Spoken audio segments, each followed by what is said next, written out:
पहले हम देखेंगे सर्वनाम शब्द की परिभाषा। तो चलिए बॉक्स में देखिए सर्वनाम शब्द की परिभाषा। सर्वनाम वह शब्द हैं जो किसी संज्ञा शब्द के स्थान पर प्रयोग में लिए जाते हैं, अर्थात संज्ञा के स्थान पर काम आने वाले शब्द सर्वनाम कहलाते हैं। संज्ञा के स्थान पर जो शब्द काम में लिए जाते हैं उन्हें हम सर्वनाम कहते हैं। सर्वनाम को यदि आप साधारण तरीके से समझना चाहते हैं तो सर्व प्लस नाम। सर्व मानी सबका, नाम यानी नाम, जिस नाम से हम सभी को पुकारते हैं। यदि हम किसी व्यक्ति का नाम जानते हैं तो हम उसका नाम लेकर पुकारते हैं, जैसे कि राम, मोहन, लता, सरिता इत्यादि नाम लेकर पुकारते हैं। अगर हम उसका नाम नहीं जानते हैं तो हम उसे क्या कहेंगे? सा बालिका, स बालक, तत्फलम, इस तरह से हम सर्वनाम शब्दों से उसे पुकारेंगे। तो सर्वनाम शब्द कौन कौन से होते हैं, चलिए बात करते हैं। बॉक्स में देखिए, हम आपको बताते हैं कौन कौन से सर्वनाम शब्द हैं।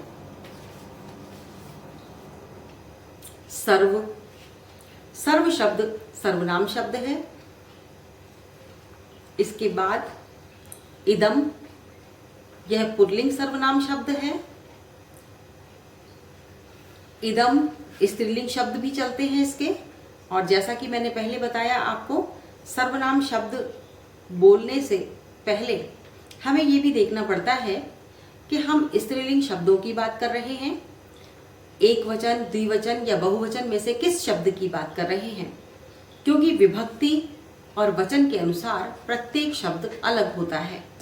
इसलिए सर्वनाम शब्दों में भी संज्ञा शब्दों की तरह ही एक वचन, द्विवचन, बहुवचन हम देखेंगे और विभक्तियां हम देखेंगे। तो हम दोबारा से हम आपको बताते हैं सर्वनाम शब्द कौन कौन से हैं।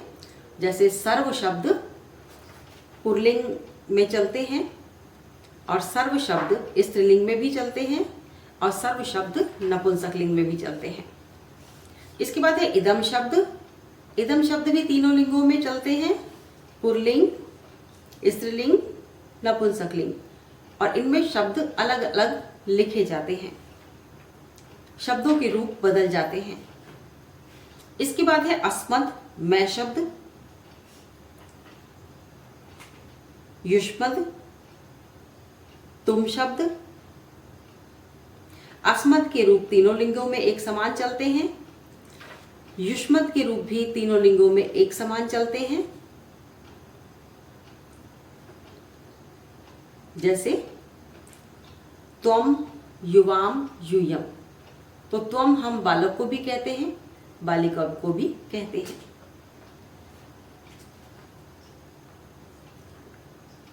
इसके बाद आता है तत्, तद शब्द, जो पुल्लिंग में चलते हैं, स, तौ, ते, और यही तद और तत् शब्द स्त्रीलिंग में चलते हैं, सा, ते, ता, और यही तद शब्द नपुंसकलिंग में हो जाते हैं, तत्, ते, तानी। दोबारा से सुन लें, तद या तत् शब्द पुल्लिंग में स, तौ, ते, एक वचन, द्विवचन, बहुवचन के हिसाब से, और स्त्रीलिंग में एक वचन, द्विवचन, बहुवचन के हिसाब से सा, ते, ता, और नपुंसकलिंग में तत्, ते, तानी।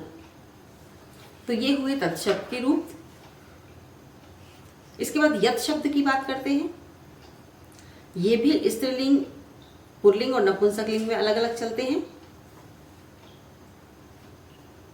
यत् शब्द पुल्लिंग में य, यौ, ये, स्त्रीलिंग में या, ये, या, और नपुंसकलिंग में यत, ये, यानी, इस तरीके से चलेंगे। अब हम बात करते हैं किम शब्द की, कि किम शब्द किस प्रकार से चलते हैं। तो किम शब्द भी पुल्लिंग में भी है, स्त्रीलिंग में भी है, नपुंसकलिंग में भी है। आइए देखते हैं किस प्रकार से तीनों लिंगों में अलग अलग परिवर्तन होता है। इसमें पुल्लिंग शब्द की बात करते हैं।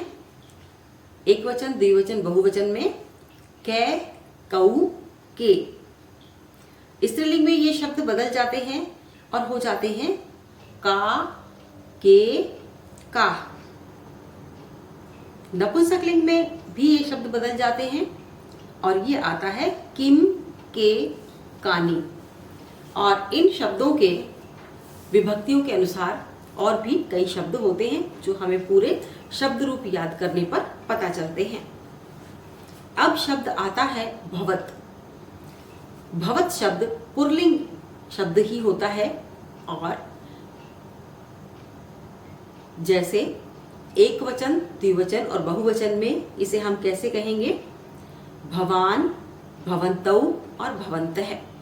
यानी किसी पुरुष को यदि हमें कहना है, आप कह के बुलाना है, भवत का मतलब होता है आप, और अगर पुरुष को बुलाना है तो हम कहेंगे भवान। दो पुरुष खड़े हैं तो कहेंगे भवन्तौ, और ज्यादा है तो हम कहेंगे भवन्तः। इसी प्रकार से यदि हम किसी स्त्री को बुलाना चाहते हैं तो हमें कहना पड़ेगा, भवती शब्द का उपयोग करना पड़ेगा और हम कहेंगे एक के लिए भवती, दो के लिए भवतौ, भवत्यौ, और बहुत सारी महिलाओं के लिए भवत्यः शब्द का उपयोग करेंगे।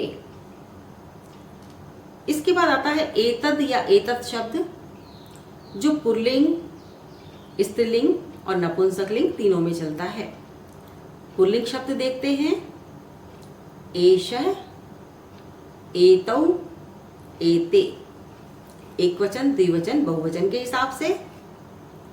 स्त्रीलिंग में ये शब्द बदल जाते हैं, एता, एते, एताः। ये स्त्रीलिंग शब्द हैं। इसके बाद नपुंसकलिंग शब्द हम देखेंगे। इसमें हम एक वचन, द्विवचन, बहुवचन के हिसाब से कहेंगे एतत्, एते, एतानि।